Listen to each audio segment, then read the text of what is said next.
tirar a chupeta? Você está tentando tirar a mamadeira? Está com dificuldade? Sim ou não? Hoje eu vou dar 7 sugestões práticas que eu sei que irão ajudar você. Nós iremos falar sobre a fase oral, talvez a fase que o seu filho está. Nós iremos falar sobre traumas, quando a gente realiza essa fase oral de uma forma inadequada. Talvez adulto você se identifique com alguns dos traumas que eu vou citar. Vamos lá. Qualquer mudança que você for fazer, a criança que está saindo da fralda, a criança que está na transição do bercinho para a cama, você precisa analisá-la, você precisa observar a criança e o ambiente. Evite fazer mudanças em momentos de luto ou em momentos de mudança, quando a criança está saindo de uma casa, indo para outra, porque ela pode se mostrar mais agitada, um pouco nervosa ou triste. Ou seja, você não vai ter o resultado que você tanto espera. Nós iremos falar agora da primeira fase que a criança passa, que Freud chama de fase oral, até os 18 meses aí, aproximadamente, que o nome mesmo já diz. A criança conhece o mundo, ela sente prazer na boca. Por isso você pode observar que a criança pequena, ela coloca o dedo à boca, ela gosta de chupar chupeta, mamadeira e o seio da mãe. Posteriormente, ela vai para uma outra fase que a gente chama de oral canibalística, por volta dos 6 meses, que é quando o dente está surgindo. Então ela ainda sente prazer na boca, na língua e agora no dente. Ela gosta de morder porque ela sente prazer. Então você pode observar a criança mordendo o seio da mãe. Ah, tem alguém online? Conseguiram me ver.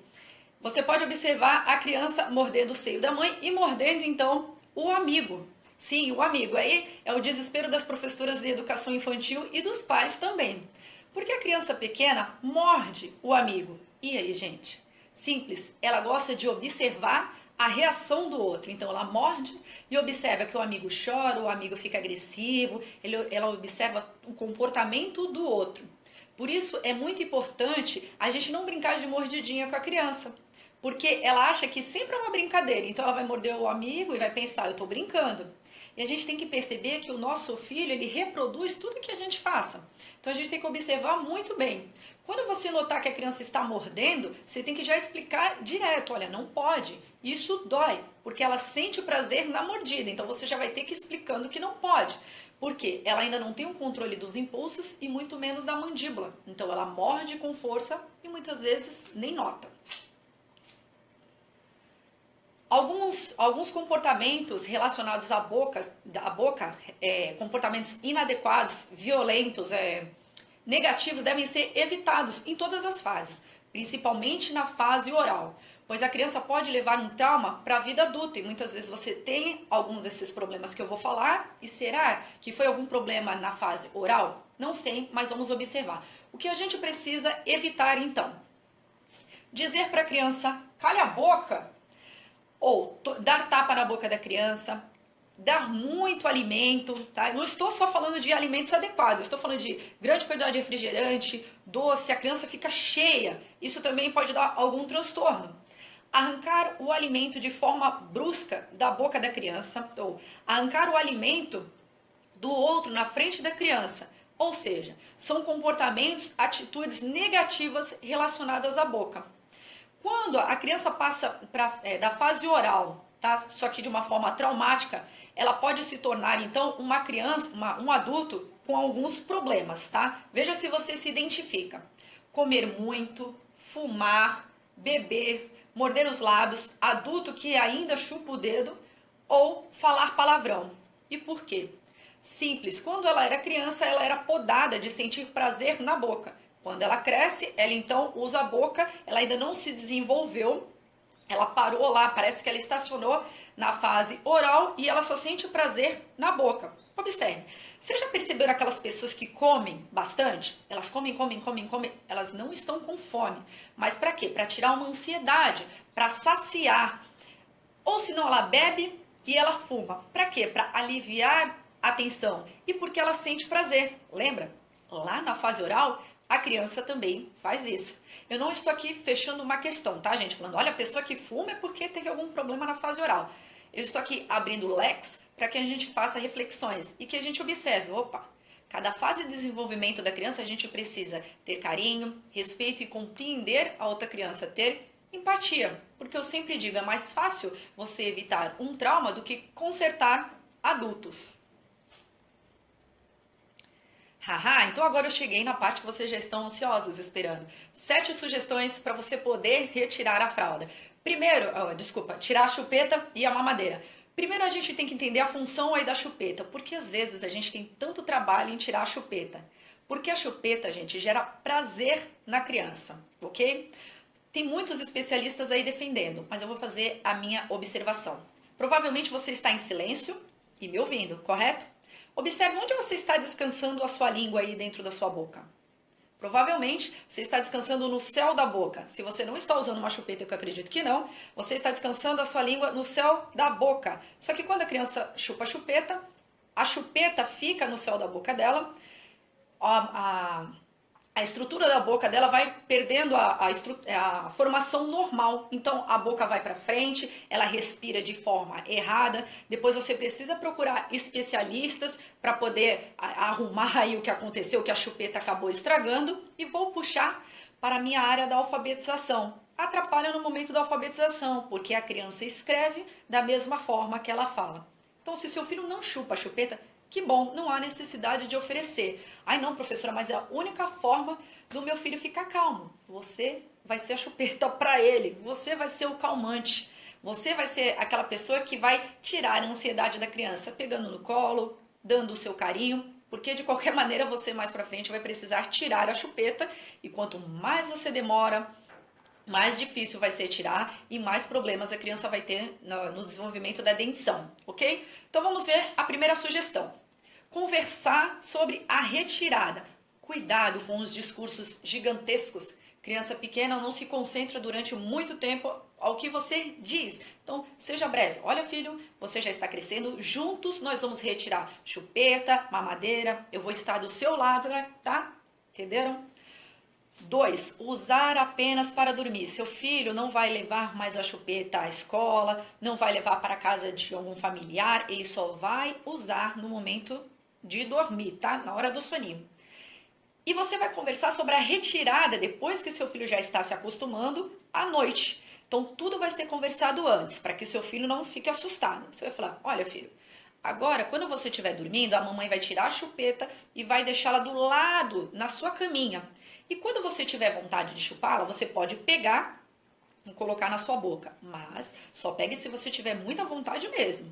Você vai estar mostrando que respeita seu filho e vai dar autonomia para ele. A princípio, ele vai pegar diversas vezes à noite. Só que depois ele vai se acostumando aos poucos. Você vai ter que ensinar também a criança a tirar a chupeta para falar. E mostrar que quando ela fala com a chupeta, as pessoas não entendem. É óbvio, mãe, que você entende o que o seu filho está falando. A gente, só de olhar a criança, já entende. Mas fale isso, que os outros não entendem, é verdade. Ninguém fala com uma chupeta na boca, né? Você não vê um adulto com uma chupeta falando. Tem que tirar. Isso tem que ser algo muito natural. Chupeta em uma sacola.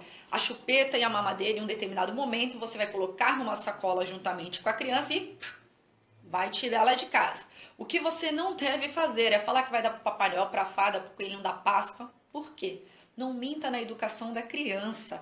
Nossa, professora, mas que exagero. Eu só estou trabalhando a fantasia. Muitas vezes a gente é incoerente na educação do nosso filho. A gente não permite que o nosso filho minta, mas a gente mente. Então fale a verdade. Junto com a criança você vai tirar a chupeta de dentro de casa, ok? E outra, obviamente não vai ser tão fácil assim. Em alguns momentos ela vai pedir. O que você não pode, gente, é pegar a chupeta depois, esconder ou comprar outra e entregar para a criança. Ah, então vai, pega que eu não aguento mais. Porque você perde a sua credibilidade com ela. Ela vai ver que o que você fala você não cumpre mesmo, ok? Faça uma comemoração. Gente, qualquer transição da criança, como eu falei, ela vai agora do berço, ela vai dormir na cama, ela está saindo da fralda.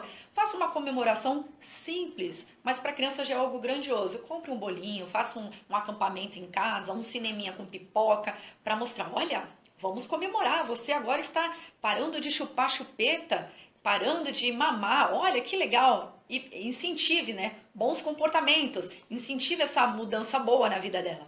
E o outro?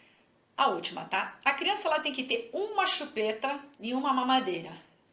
E uma chupeta acho que é meio difícil, mas nós vamos tentar. Por quê? Quando você dá poucas opções, depois ela não vai correr atrás de outra. Não, mas tem uma chupeta ali. Não, deixa só uma mamadeira e uma chupeta. Até porque você já está tirando, ok? Haha! Agora nós iremos falar sobre o copo.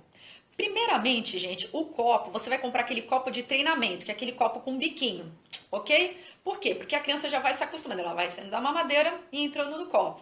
E aí o que você vai fazer? Você vai ensinar a preparar o seu filho para poder usar o copo de vidro. Então você vai explicar que a criança tem que segurar com as duas mãos, não pode deixar cair no chão. E aí você então vai oferecer o copo de vidro. Por quê? Porque ele ensina a criança, ele desenvolve o senso de responsabilidade e controle dos seus movimentos. Aí você vai falar, nossa, meu Deus, mas não é perigoso? É, dependendo da forma que você for trabalhar. Primeiro você vai sentir que o seu filho já está preparado. Eu vou contar a minha história, meu filho, quando ele tinha 2 anos, eu lembro que eu ia na casa de amigos, de familiares, e ele tomava o suco no copo de vidro. Imagina, 2 anos. E todo mundo fala, meu Deus, mas você é maluca, você está dando um copo de vidro para uma criança de 2 anos. E aí, nunca caiu o copo? Já, gente, 2 vezes o copo do meu filho já caiu. O que você vai explicar? Você sabe que pode acontecer, porque a criança ainda está aprendendo. Por mais que você tenha ensinado em algum momento, isso pode ocorrer. O que a criança vai aprender? Filho, esse copo cai no chão, quebra. O que você vai fazer? Parou, quebrou o copo, levantou e ficou parado e... Mãe, caiu meu copo. Vai parar onde está. A mãe vai, limpa os caquinhos e agora, filho, pode sair. Não dê palestra quando isso acontecer, a criança não tem vontade de quebrar o copo, mas muitas vezes ela quebra, assim como a gente também, às vezes a gente se atrapalha em algumas coisas, ok? Então ela vai ter um senso de responsabilidade, ela vai saber que ali pode quebrar e ela vai aprender a controlar a mãozinha, ok? É óbvio que o copo ele tem que ser grosso, copo que se encaixe na mão da criança e temperado. Gente, muitas vezes a gente não acredita no nosso filho. A gente pensa assim, imagina, meu filho nunca ia conseguir. Consegue, muitas vezes a gente não acredita, né? Ou porque é super proteção. Mas o que você estimular o seu filho, ele vai aprender, gente. Ele vai aprender no desenvolvimento dele, nunca comparado ao outro, ok? Gente, estou acabando.